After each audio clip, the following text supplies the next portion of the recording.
Bueno, muchísimas gracias, doctora Concepción Jiménez. Realmente estoy muy emocionado de que hayamos materializado esta entrevista. Una historia realmente inspiradora de superación, ¿verdad? De metas claras, de objetivos, de tener un propósito. Entonces, doctora, hoy la idea es recorrer un poco todas las etapas de su vida y cuáles fueron las decisiones que usted tomó para llegar hasta acá. Gracias, Diego. Muchas gracias por la invitación. Estoy muy feliz de que me hayas llamado. Estoy acá abierta a tus preguntas. Quiero decirte que soy una niña que nació en La Chacarita. Era una niña muy pobre pero feliz porque tenía todo el Parque Caballero a mi disposición. Jugábamos, si bien estaba prohibido, mientras la abuela dormía de siesta, nos escapábamos y nos íbamos. Dos cosas era prohibido: ir a las orillas del río e ir al Parque Caballero. Pero nosotros nos escapábamos porque no dimensionábamos también seguramente todo lo que pueda acontecer en esos lugares.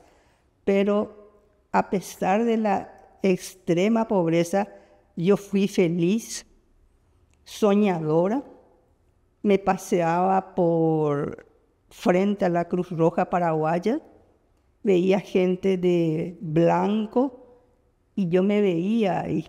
Yo voy a estar allá, ahí voy a estar, ahí quiero estar. Y así fue que mi madre, también siendo obstetra, prestó servicio en el interior del país y he visto que ella como obstetra muchas cosas no podía resolver. Y yo dije, yo le voy a apoyar a mi madre para que las mujeres puedan resolver todos los problemas in situ y no ir hasta Asunción o hasta otros lugares para que pueda tener su bebé sanos, felices, y es el mejor regalo que Dios nos puede regalar, que es tener una familia sana y feliz por sobre todas las cosas. Y ahí es donde a mí me nace la primera pregunta, doctora. ¿Cómo en ese contexto de vivir en La Chacarita, ¿verdad? Que para las personas que nos escuchan es un barrio bastante humilde? Entonces, ¿cómo nace o cuál es la chispa que enciende ese deseo o ese sueño de yo quiero estar ahí? No me resignaba a esa vida. Yo quería ser algo mucho mejor y veía que se podía porque estaba muy cerca del centro de Asunción y podía ver que había casas muy bonitas, veía gente que tenían vehículos, veía gente que estudiaba y yo también quería estudiar. Entonces decidí y dije, yo quiero ser doctora. Bueno, eso, ser médica era doctora. Entonces, como aquello era en el mundo, era imposible porque no tenía ni siquiera padre, era hija de abuela, y mi abuela después me dio a mi tía para ayudarle por un plato de comida para trabajar con ella, que hacía empanadas, hacía croquetas, milanesas para vender después. Y dije, no, yo quiero ser doctora, y me llamaban de sobrenombre doctora, así burlándose: ¿qué tal, doctora? ¿Cómo estás, doctora?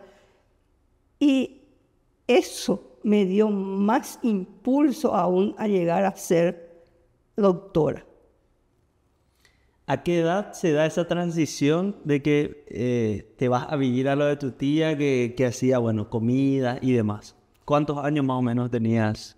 Y eso ya es en la época, desde muy niña, yo ya quería ser médica cuando pasaba por frente de la Cruz Roja. Luego me fui a Itacurubí de la Cordillera, donde mi mamá prestaba servicio en el Ministerio de Salud, y ahí fue naciendo también, se interiorizó más esa idea de ser médica, y Vine a Asunción para terminar mi bachillerato y estando dentro del bachillerato, ciclo básico y bachillerato, estaba con mi tía que me apoyaba para el albergue y la alimentación. Amén de que mi mamá también me apoyaba económicamente, pero no nos daba para hacer un estudio universitario, por ejemplo, pero igual yo decía que quiero ser médica. Yo quiero ser médica. Y ella tuvo también la fortuna de decirme, sí, vas a ser doctora, no te preocupes. Tanto es así que vino una tía de Buenos Aires y me dijo, che, allá es gratis, podés ir, vamos conmigo, che. Y efectivamente tomé viaje, pero nunca me esperé que vivían tan lejos de la universidad. Tenía 2 horas de camino de ida y 2 horas de vuelta. Tomaba un vehículo hasta una estación de tren, del tren llegaba a Retiro, de Retiro tomaba el subte, en el subte me bajaba en Diagonal Norte y hacía una combinación con el que iba a Palermo y me bajaba frente a la Facultad de Ciencias Médicas. Entonces tenían compañeras que me decían, pedile a tu madre que te compre un avión para venir a Asunción directamente a la universidad. Y así se burlaban de mí, pero yo seguí igual, seguí avanzando. Debo reconocer que no es nada fácil, pero sí se puede. Se puede y con la ayuda de Dios te podés caer, pero las puertas siempre van a estar abiertas si los designios de Dios están alineados a tu ilusión. Y yo estaba tan ilusionada y tenía una emoción, estaba cargada de emoción ese deseo. Y ese deseo cargado de emoción es un combustible muy válido para seguir adelante. Impresionante. Pero me interesa retroceder un poquito más. Cuando usted termina el colegio, ¿y cómo se da esa charla con esta tía que vivía en Buenos Aires? O sea, mamá, yo quiero ser médica, buscaste la manera. ¿Cómo fue esa situación? Y digamos que fue también la mano de Dios, porque hacía años que nosotros no sabíamos de esta tía y teníamos los hijos de la tía también viviendo con nosotros.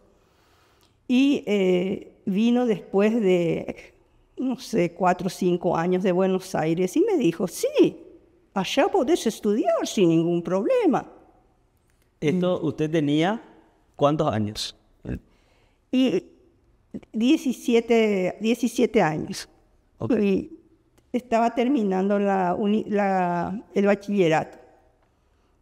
Y tomé viaje y me fui. ¿Cómo fue, usted recuerda, cómo fue ese momento, digamos, de, bueno, voy a dejar mi país, voy a ir a estudiar afuera? ¿Cómo fue esa transición?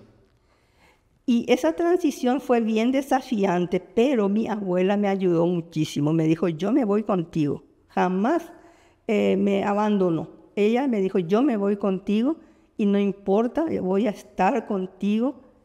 Y sentí ese apoyo, si bien no era un apoyo así financiero, era un apoyo, digamos, espiritual, y que ella estaba conmigo ahí, que ella, un apoyo que me daba fortaleza que venía de adentro para seguir adelante. Y me fue bastante bien porque terminé el primer curso, el segundo curso rendí algunas materias nomás ya y luego volví a Asunción, entré en el segundo curso en la Facultad de Ciencias Médicas acá. El papeleo fue infinito para revalidar todas las materias aprendidas y aprobadas en Buenos Aires, en la Universidad Nacional de Buenos Aires, y hice el segundo curso, luego el tercero, el cuarto, el quinto, el sexto, y me recibí. Terminé haciendo la residencia en el Instituto de Previsión Social, y ese también fue una época muy especial, porque no había más lugar, y yo hablé con el jefe, le dije, yo quiero ser ginecóloga, jefe. ¿Puedo venir? ad honorem a trabajar acá? Y me dijo que sí, que puedes venir. ¿Y qué pasa en ese momento? Cosas del destino. Me subo en el ascensor y estaba el presidente de la República, don Alfredo Stroessner, y me pregunta, yo miraba para abajo, no sabía quién estaba a mi lado, pero la voz me llamó la atención. Cuando eso yo era la doctora Ortigosa, porque llevaba solo el apellido de mi madre. Doctora Ortigosa, ¿por qué usted está tan triste? Y le miro y le encuentro al presidente y le dije, señor presidente, hace 3 meses que estoy trabajando en el Instituto de Previsión Social ad honorem, porque dice que ya no hay lugar para mí, porque había un lugar para un varón, pero para mí ya no había lugar. Entonces le ordena al director del Instituto de Previsión Social, doctor Fratabello, y me nombran y me pagan todo mi sueldo que no me pagaron durante 3 meses, sin conocerme el señor presidente, ¿verdad? Después me entero que Ortigosa era uno de sus, que no era su aliado precisamente, ¿verdad? Y yo no le conocía a ningún familiar Ortigosa, desde luego, solamente a mi madre. Y esas son cosas que me llenan plenamente, porque una vez que estuve en IPS y estuve también en el Hospital Policial Rigoberto Caballero, cuando me tocó la oportunidad de pedir permiso, cuando eso se pedía permiso para salir, y bueno, hasta hoy, siendo uniformada, había 2 alternativas, o ir al Brasil o ir a Alemania. Y el presidente Stroessner me dijo, ¿qué usted va a aprender de los brasileños? Vaya a Alemania, vaya a Alemania. Y en ese entonces me dieron el permiso con goce de sueldo. O sea, yo ascendía estando en el extranjero, igual con el compromiso de que cuando termine mi capacitación vuelva a prestar servicio el doble del año que me dieron el permiso. Ok. Ahí hay un poco, antes de seguir con su relato, doctora, me llama muchísimo la atención, primero, el hecho de ir a solicitar un espacio, por más de que, en este caso, usted trabajaría ad honorem, ¿verdad? Pero esa determinación, ¿verdad? Me interesa profundizar ahí, ¿verdad? Porque en varios momentos usted nos dijo que usted tenía claro a dónde quería ir. Yo quiero ser ginecólogo, ¿verdad? Entonces, quiero profundizar ahí en el sentido de, bueno, yo quiero ser ginecóloga. ¿Por qué nace esa, o de dónde nace ese deseo de esa especialidad particular? Siendo mi madre obstetra, había circunstancias que ella no podía resolver. Y yo decía, yo tengo que resolver, yo no me puedo quedarme y mirarle a mi paciente que pierda la vida y yo no puedo hacer nada. Yo tengo que salvar la vida. Y estudié justamente para eso. Y mi mamá me dice, ¿por qué no estudias dermatología, que es mucho más fácil que hacer ginecología, obstetricia, tener 2 vidas en las manos siendo mujer? ¿Por qué?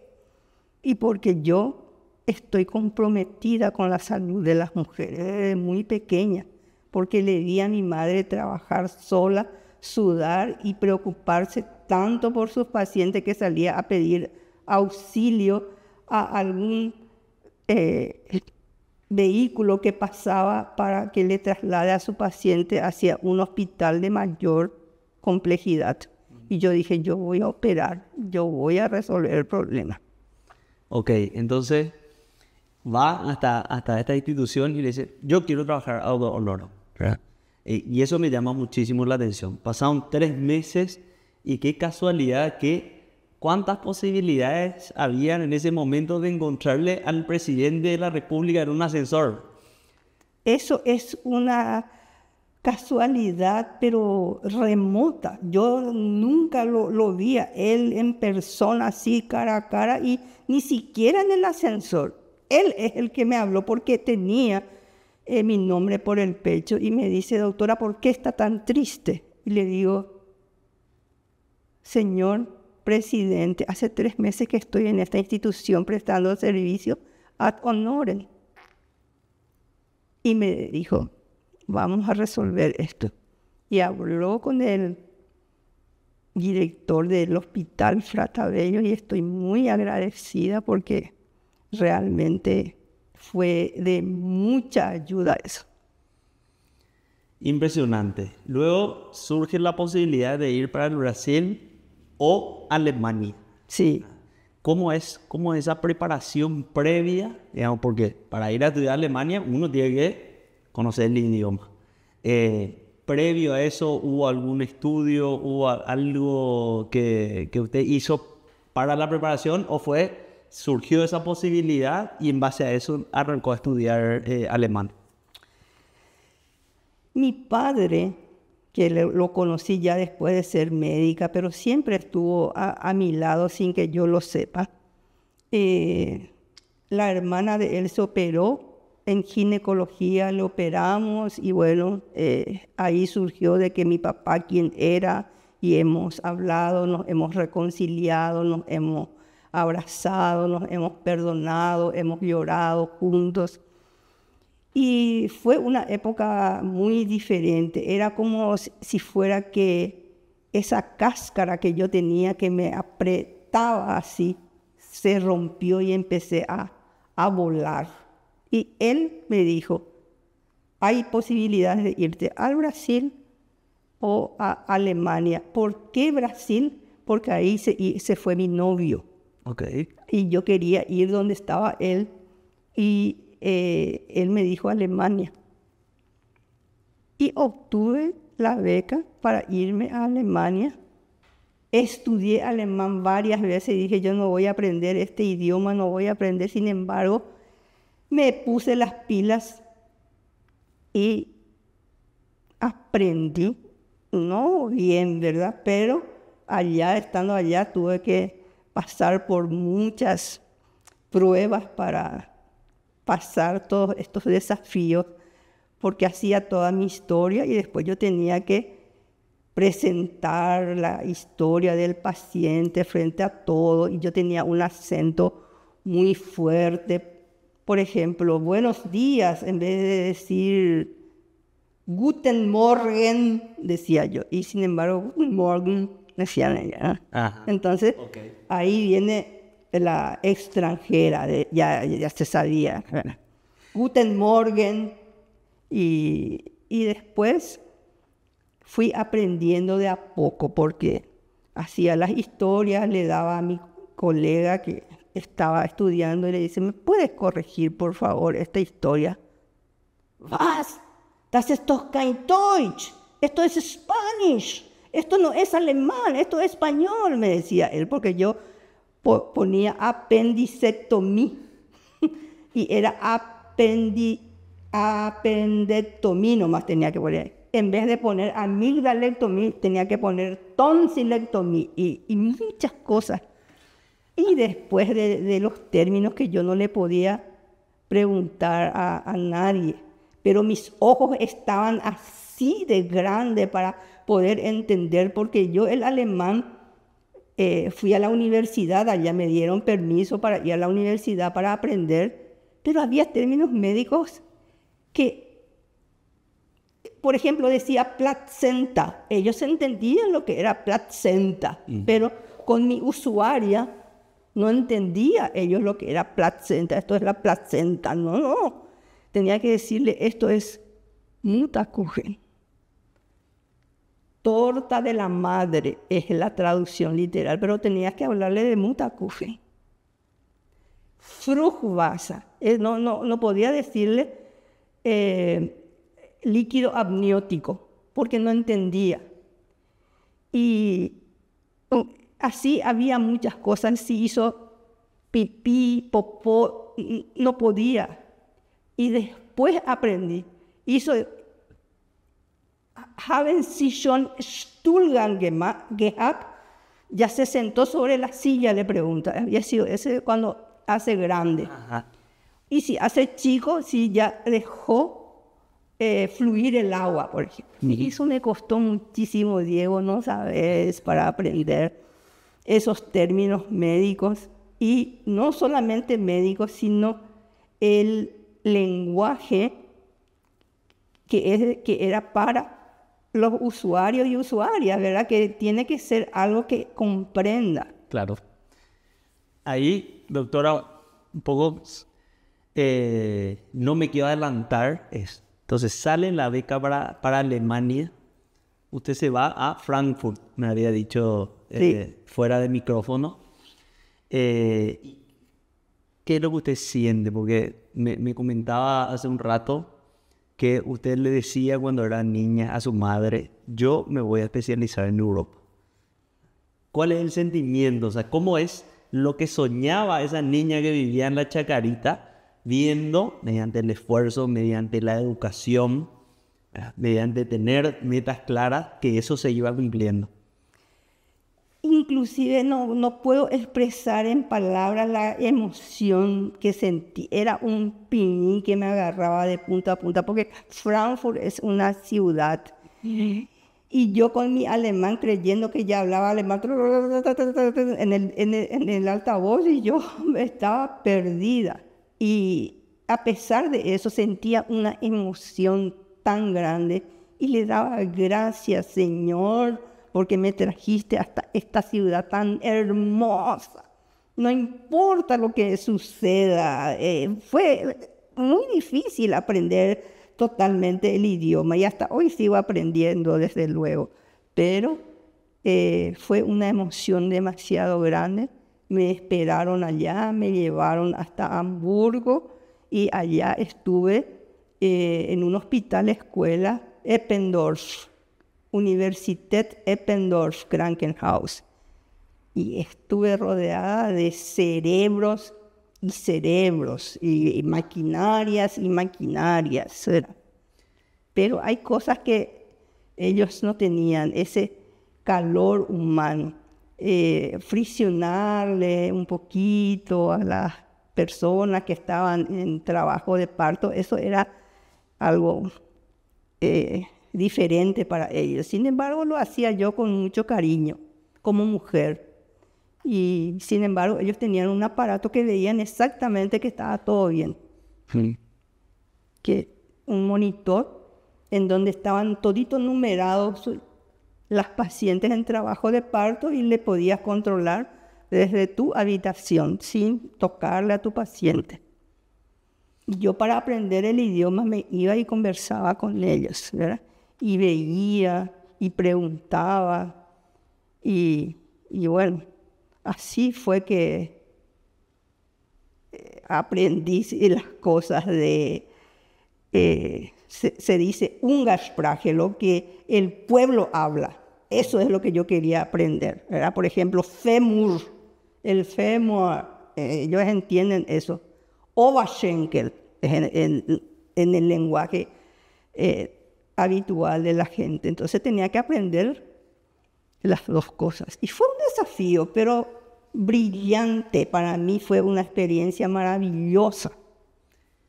¿Cuánto tiempo fue que usted estuvo en Alemania? 6 años. 6 años. En principio eran los 6 años la beca. No. La beca fue solo por 3 años, ¿verdad? Pero yo fui...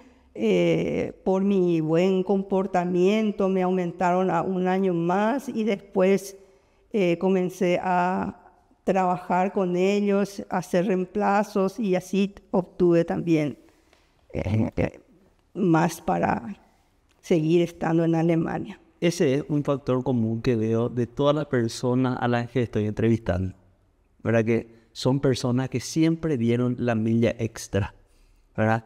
En otros casos, la beca era por 1 año, pero me quedé 1 año más porque sobresalí, entonces me ascendieron. Y acá se da exactamente lo mismo. En principio era un tiempo que eso se alargó por dar la milla extra, por ser proactiva, por las ganas de aprender, ¿verdad? Entonces, una persona me decía hace un tiempo que dar la milla extra siempre paga. Totalmente. Y que siempre alguien está mirando. Que vos hagas un poquito más de lo que es tu trabajo como tal, genera ese extra, digamos, o alguien siempre está mirando lo que uno está haciendo.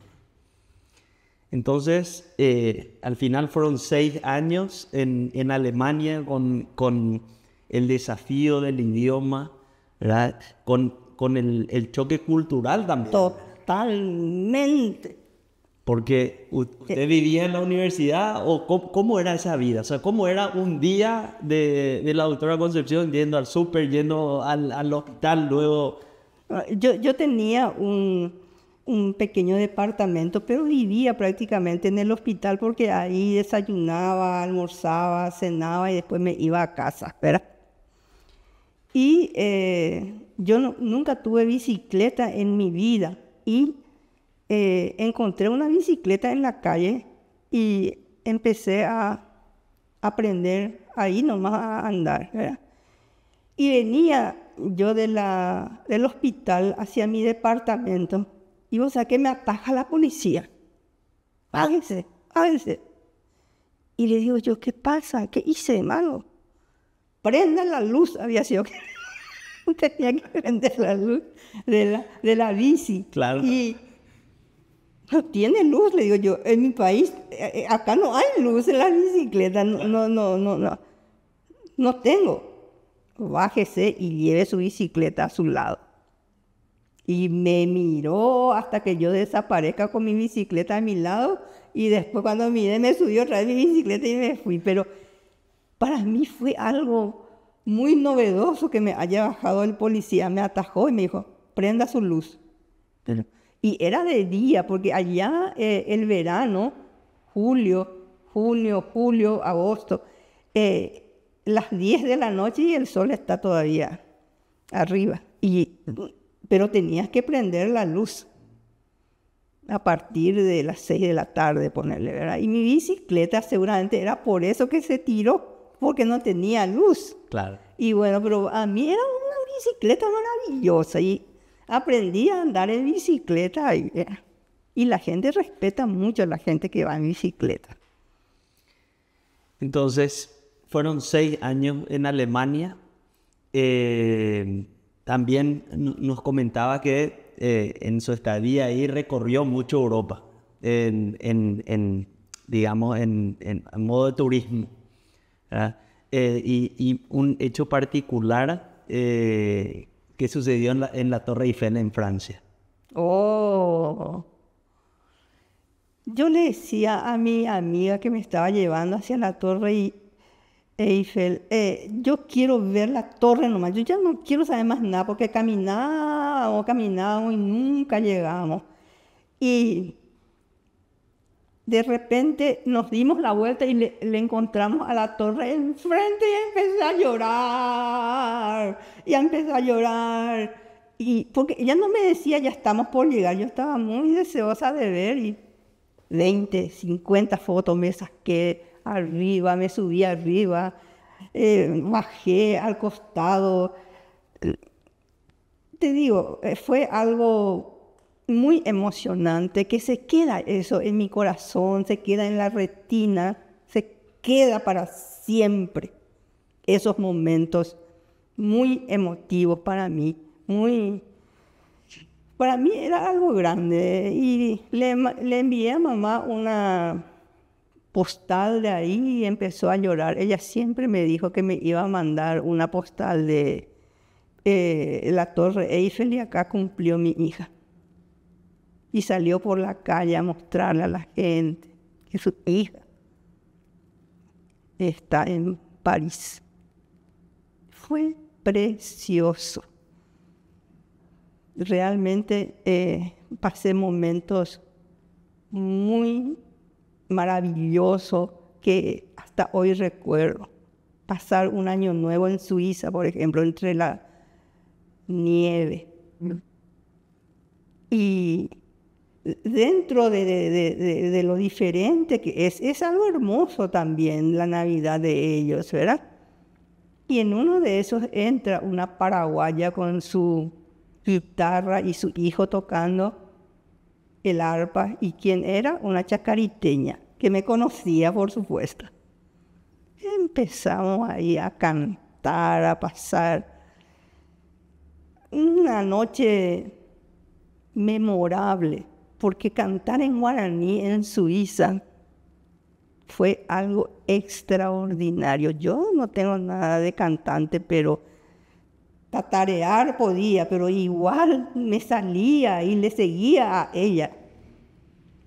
Y su hijo tocando el arpa. Fue noche memorable de Año Nuevo. Impresionante, impresionante. Realmente me impresiona. Sinceramente yo estoy impresionado como el poder de soñar, ¿verdad? El poder de soñar. Y eso me lleva a entender o a buscar cuál fue me habías comentado que cuando eras chica veías casas lindas en el centro de Asunción, ¿verdad? Pero el hecho también de verbalizar lo que uno quiere en todas las etapas, o hasta donde estamos, digamos, de su vida, es el verbalizar: yo voy a salir de esta situación, yo voy a estar ahí en la Cruz Roja, ¿verdad? Yo me voy a ir a Europa a especializarme, ¿verdad? El hecho de verbalizar y de cambiar nuestro léxico, ¿verdad? La importancia que tiene. Todo eso cambió mi vida, porque no solamente yo me repetía eso, sino también la gente me ayudaba, porque burlándose me llamaban doctora. Hola doctora, ¿qué tal doctora? Adiós doctora, y así era.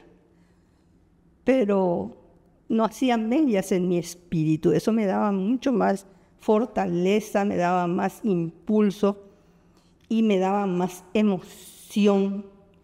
Y ese deseo cargado de emoción que viene de adentro, ese es el entus, el Espíritu Santo que está dentro de vos, lo que te da ese combustible para seguir adelante. Yo creo que esa emoción, ese deseo cargado de emoción, ahí está la clave. Y no porque te caíste, porque te tropezaste, no. Te caes, te levantás, te vas otra vez, te podés caer otra vez. Nada fue fácil para mí. El hecho de ir a interactuar con ellos fue un desafío tremendo, pero el aprendizaje también fue grande. Y le agradezco a Dios la oportunidad que me dio, porque creo que estuvo conmigo desde el vientre de mi madre, porque siendo una niña prematura, de 7 meses nací y viví sin incubadora. Ahí me di cuenta. Y cómo yo llegué a los pies de Cristo, mi hija me llevó, porque ella entraba en el colegio alemán Concordia. Normalmente los padres somos los que le llevamos a nuestros hijos a la iglesia. En este caso fue totalmente al revés. Ella me llevó a la iglesia, ella me habló, estudiamos juntos la Biblia, porque ella tenía dentro del currículum del colegio educación cristiana, y hemos estudiado la Biblia en alemán y pedía auxilio cuando hablaba de Moisés, era Moisés. Y así le llamaba a mis amigas que conocían más el alemán que yo, de la parte bíblica, digamos, y me enseñaron, y así nos apoyamos con mi hija, que también ya está en los brazos de nuestro Creador, se fue.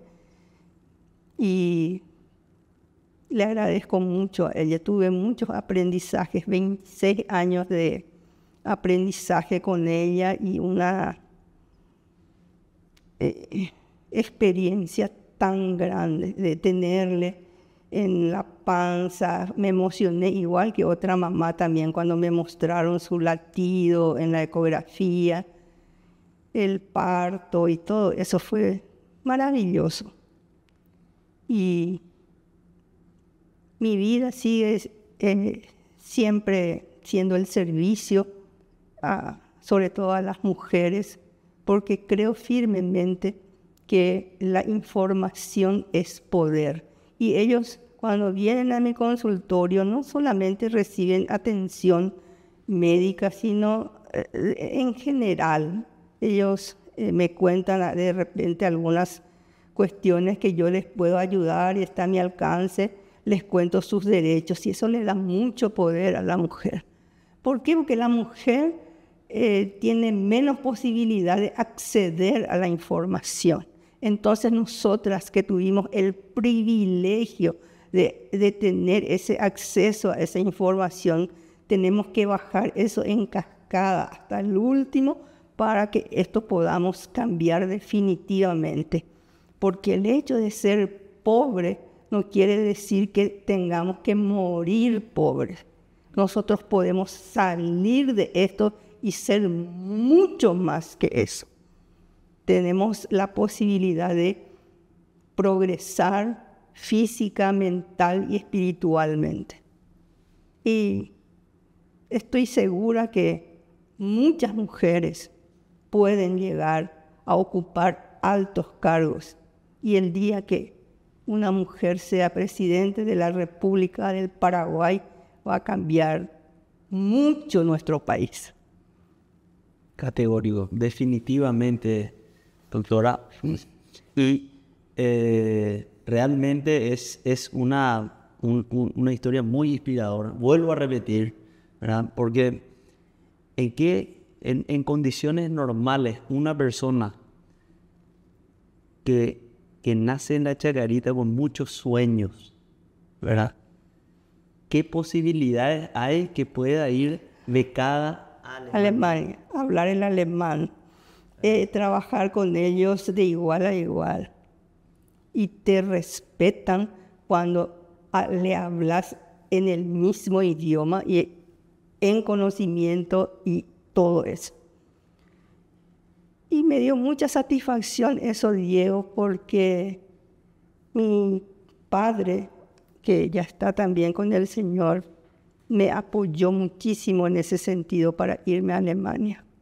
Y llegué a ir a una ciudad muy bella que es Hamburg. Uh-huh. Entonces, se cumplen esos 6 años en Hamburgo, en Alemania, y se da la vuelta a Paraguay. ¿Cómo fue esa vuelta con todos esos aprendizajes de ir y estar 10 o 15 años adelantada, volver a Paraguay? Y me sentí una extranjera en mi propio país. En todo sentido.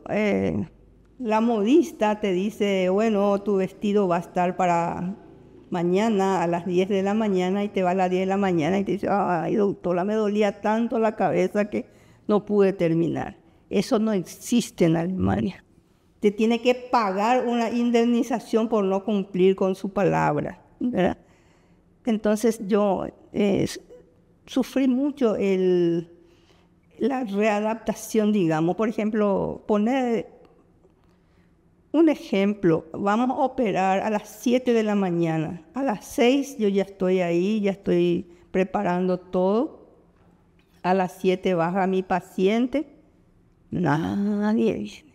Después a las 8 va llegando de a uno los colegas, pero eso ya es normal, no hay ni siquiera excusa, discúlpame, estuve en el tránsito, se me descompuso mi auto. No, normal ya es eso de llegar tarde y bueno, tuve que llegar a adaptarme a ese estilo de vida y le traje a un alemán también aquí y hablamos el mismo idioma y en la casa éramos una pequeña Alemania en mi casa.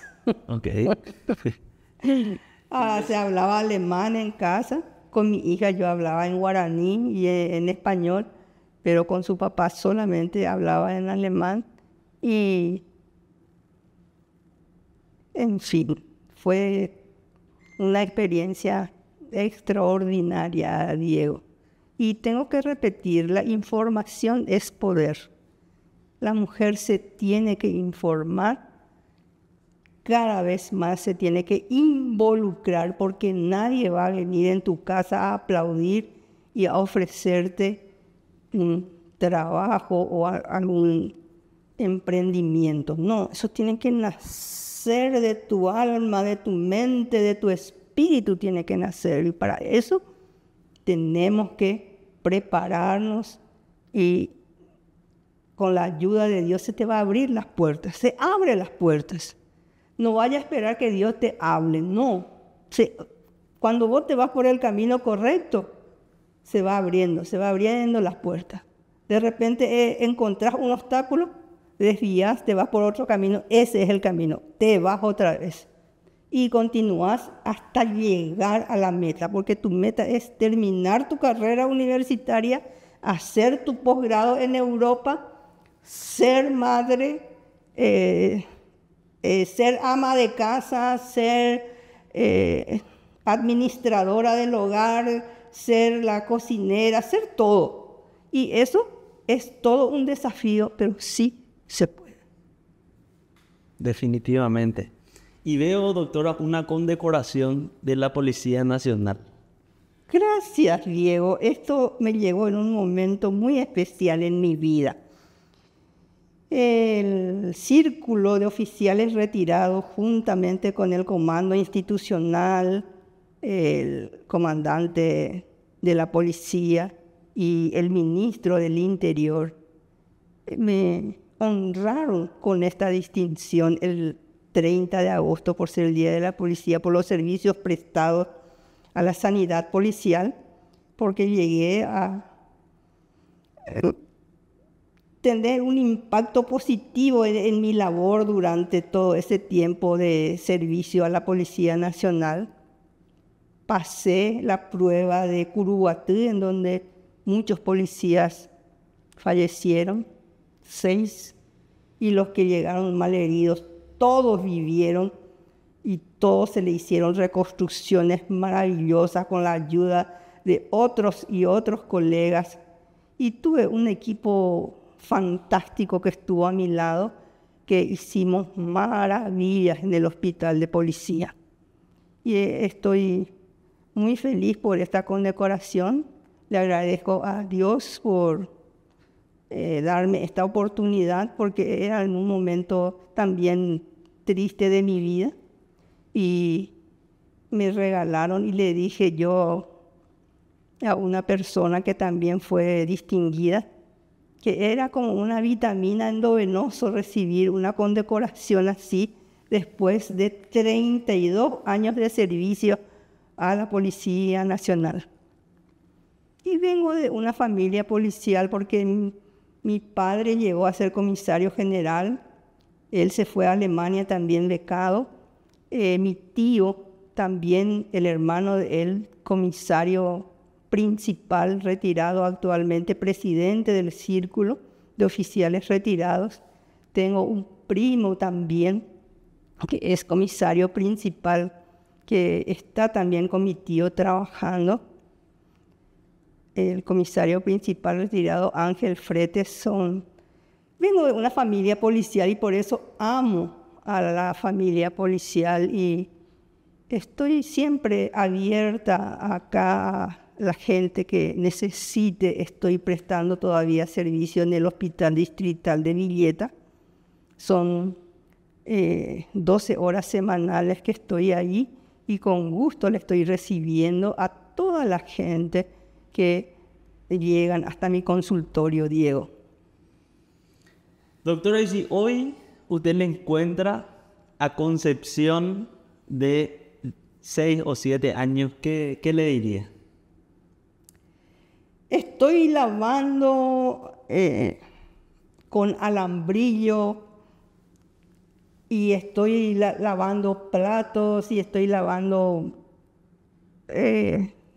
muchas cosas con jabón, con mucha dificultad, y descalza mi pie estaba en el barro, pero siempre soñé, esto es pasajero, esto yo voy a salir de esto, esto no es el final, esto es solamente pasajero. Y limpiaba y feliz y seguía cantando y seguía entusiasmada, sería la palabra. Ese entusiasmo seguía ahí presente, a pesar de que yo estaba lavando tachos así de leche, que quedaba toda la grasa de la nata, de la leche, y toda mi mano estaba lastimada y mis pies con parasitosis inclusive, porque estaba en el barro. Igual yo seguía, esto es pasajero, va a pasar, esto es nada, voy a salir de esto. Y ahí, doctora, ¿quién le mostró que había algo más? ¿Verdad? Aparte de lo que veía en el centro, ¿alguien le dijo algo, le dio algún consejo? ¿O de dónde nace ese fuego que tenía usted internamente? Resulta que mi abuela me llamaba reina como sobrenombre. Y yo me sentía tal cual una reina. Y una reina no puede vivir así. Una reina tiene que estar bien y no estar haciendo lo que está haciendo. Y fue ese sobrenombre que ella me puso, que todo el mundo se reía porque me decían de cuando es reina. Oye, entendé la reina, pero yo me consideraba la reina. Y eso me dio, Diego, también ese impulso para seguir adelante y conquistar aquello que yo deseaba.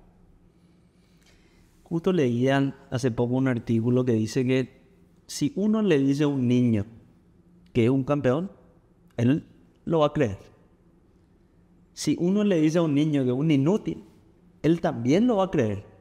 Entonces, la importancia, ¿verdad?, de la manera en la que nos comunicamos con los chicos es impresionante, porque un sobrenombre que te hizo tu abuela, con cariño, ¿verdad? con cariño, y ella no sabe el poder que tuvo eso para mí. Y bueno, eso me dio un impulso tremendo. No puede pues una reina estar permanentemente lavando platos, cubiertos, ni cosas así, ¿verdad? Ni estar descalza y estar en un barro con parasitosis y todo. Entonces, eso me dio un panorama mucho más amplio y quise salir de ahí. Y salí. Y estoy muy agradecida a nuestro Creador por todo lo que hizo en mi vida desde el vientre materno hasta hoy. Realmente, doctora, una vez más impactado por todo lo que usted ha logrado, ¿verdad? Y me repito la importancia de soñar, Sí. Y de soñar en grande, ¿verdad? Total. De soñar en grande y de ir detrás de los objetivos que uno tiene. Pero más allá de la importancia de soñar, es ir detrás de esos sueños. Y eso cuesta, o sea, no es un camino fácil. Es muchas veces dejar cosas de lado, ¿verdad? Rescindir de ciertas cosas, pero yendo, digamos, o caminando hacia el objetivo. Totalmente. Entonces, realmente muy contento, doctora, de vuelta por tener esta charla. Creo que va a ser de muchísima utilidad para esas personas que hoy quizás están soñando, ¿verdad? De que pueden lograr algo en algún momento, pero sostengo que hoy en día la ignorancia es una decisión, ¿verdad? Con todas las herramientas que tenemos, con toda la tecnología que tenemos, hoy como que el camino se hace un poco más fácil en ese sentido. Obviamente requiere mucho más esfuerzo, pero existen este tipo de espacios donde la persona puede acceder a ciertas cosas. Antes, si no había un libro o no teníamos acceso a un libro, era muy difícil acceder a esa información o ir a una biblioteca o tal. Entonces, como que hoy el camino está un poco más allanado en ese sentido, y las personas que sueñan y que se proponen cosas, usted es un claro ejemplo de que uno lo puede lograr. Se puede. Primero está el querer y Paraguay quiere, Paraguay puede. Y en el mundo tendréis aflicciones, pero yo he vencido al mundo, está escrito eso en la Biblia. Entonces, no te asustes por los desafíos que tenés adelante. Hay alguien que siempre te va a pasar la mano, que siempre te va a ayudar. Él va a estar siempre de tu lado, y yo creo que sin él mi vida hubiera sido totalmente diferente. Yo le entregué mi vida a Cristo gracias a mi hija, y bueno, estoy ahora muy conforme con todo lo que he obtenido hasta ahora, y todavía puedo dar mucho más, mucho más. Definitivamente. Y algo que hago con varios de mis entrevistados, doctora, es si podría darnos 3 aprendizajes, ¿verdad? 3 aprendizajes de lo largo de su vida para que las personas se lleven. 3 aprendizajes puntuales. Primero tiene que tener un deseo bien claro. Ese deseo tiene que estar cargado de emoción. Tiene que haber ese entusiasmo. Y tiene que perseverar, no ante cualquier caída ya se desilusione. No, que persevere, y cuando llegue a la meta, es muy sabroso eso. El llegar a la meta, que eso nomás piense, que ese llegar a la meta le va a dar una satisfacción tan grande que va a perdurar para toda su vida, y eso va a